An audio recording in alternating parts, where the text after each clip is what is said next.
Hi friends, మేమైతే అరుణాచలంకి వచ్చేసాము. ఎంతమంది అరుణాచలంలో గిరి ప్రదర్శన చేశారు, ఆ స్వామివారి దర్శనం తీసుకున్నారో కమెంట్ చేయండి. మేమైతే మొత్తానికి అరుణాచలంకి వచ్చేసి గిరి ప్రదర్శన చేసాము. మా జర్నీ ఎలా సాగిందని చెప్తే ఫుల్ డీటెయిల్స్ నా టైటిల్ కింద ఉంటుంది లింక్, కావాలంటే ఓపెన్ చేసి చూడండి. చాలా అదృష్టం ఉండాలి, ఆ దేవుడి అనుగ్రహం ఉండాలంటే అరుణాచలంకి రావాలంటే.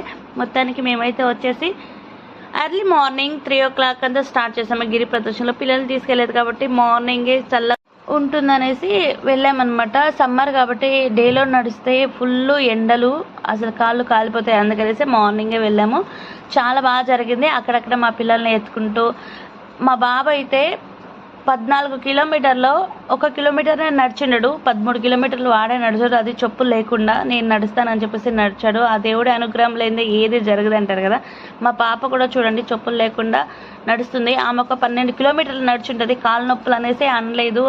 మేమన్నా మరుసటి రోజు కాలు నొప్పులు అని చెప్పేసి అంటూ ఉన్నాము, వీళ్ళు అసలు కాలు నొప్పి అనలేదు. చాలా బాగా జరిగిందనమాట గిరి ప్రదర్శనలు, దర్శనము అంతా బాగుంది. ఆ శివయ్య పార్వతీదేవి అనుగ్రహం మా పైన ఉంది కాబట్టి అందరిపైన ఉండాలని మనస్ఫూర్తిగా కోరుకుంటున్నా. వీలైతే ఫుల్ వీడియో చూడండి. వీడియో నచ్చితే లైక్ చేయండి. Thank you.